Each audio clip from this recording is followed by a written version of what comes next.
permissions and sharing is probably one of the most important things that you need to know when you're using Google tools. The person who creates a document, as you can see, I'm going to start in Google Docs. The person who makes the document is referred to as the owner.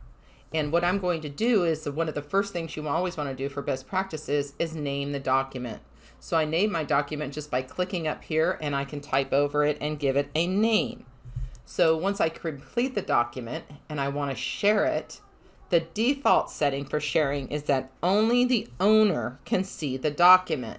So it doesn't matter how much typing or how much how many words I have out here. It just doesn't matter. So once I'm done with the document, I'm going to share it, because right now the default is only privately to me. So in order to share this document with others, I need to go in and change the share settings. I click on the blue button in the upper right hand corner, and the share settings is I can share it with specific people.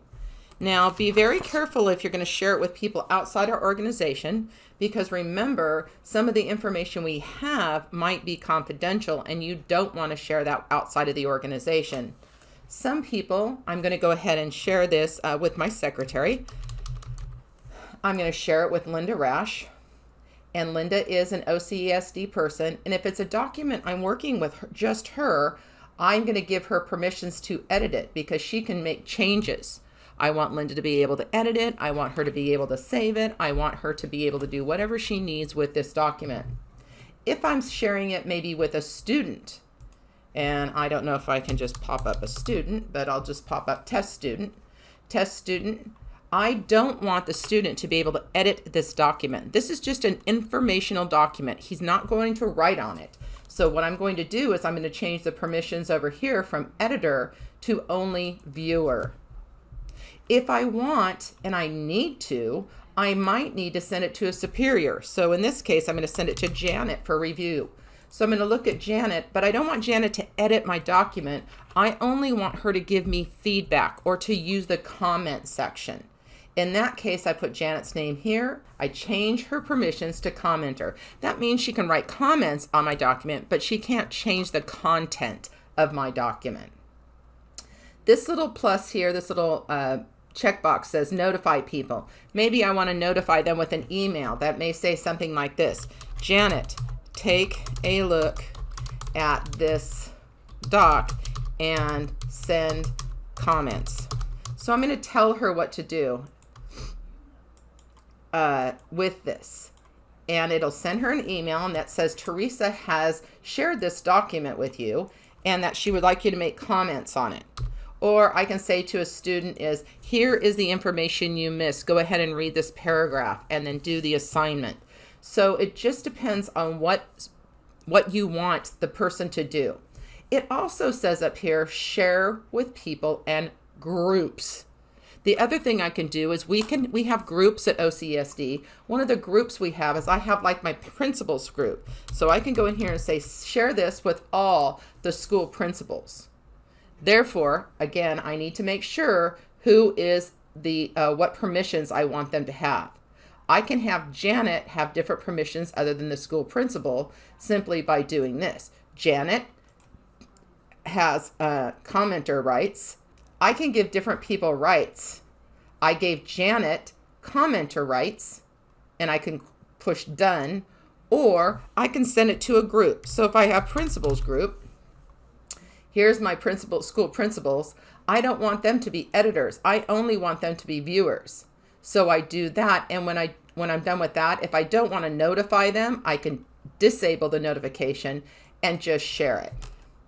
They won't get a notification, but notice under my privileges, it says that Janet is a commenter and the principals are viewers. So that just means that Janet can write on it. The principals could only view it. They can't write on it. Once I'm done with that, I can add multiple people up here. That's a way to add larger groups. The last part of the sharing, which is really kind of important, is down here, get link. It says restricted. Only people and added can open or share this link. One of the ones, this is kind of a tricky one. So the one I like to use is I like to click on this little icon down here and it says I want to share this link with everyone that has an OCESD account. This will allow the person, this is the one you might want to use when you're using for your students. This is one you might want to do when you're sending things out to all your teachers. I would go ahead and say anyone in this group with a link can share. That's anybody who has an OCESD account can look at that. I would make it a viewer. And then the other thing that I can do is, because I'm adding it to a large group, I can use this link to put it into an email and say, please look at this document. Here's the new update calendar. Here's whatever I want to share. The way I would do that is, now that I've shared it, that's really important to do first. I've made them a viewer. Now I can come up here and say, copy the link. The link is now in your clipboard. I'm going to click on done, and I'm going to pretend that this is an email. And in the email, I would say, please review. If I wanted them to review that, I would go in here and I could right click on it and say paste. That would paste the link that would get them to the shared document. One last thing about shared documents that is just very important that you understand. If I'm going to go ahead and I'm done with this document, and I've done some weird sharing in here, and I'm just going to go ahead and I'm going to close this document. I'm going to look back at my Google Drive. In my Google Drive, I have numerable different folders that I keep things in. These are files, these are documents, different file documents. And any of these documents, if I go to put the document in here, and I'm going to go back to that one I just created called Sharing is Caring, and I'm going to go into my drive and I'm going to see find the Sharing is Caring because they are in alphabetical order. And I drag, or I even go into Sharing is Caring, and I want to move this, I say move this to, and it says, where do you want to move it to? I'm going to move it up to my OFR resources.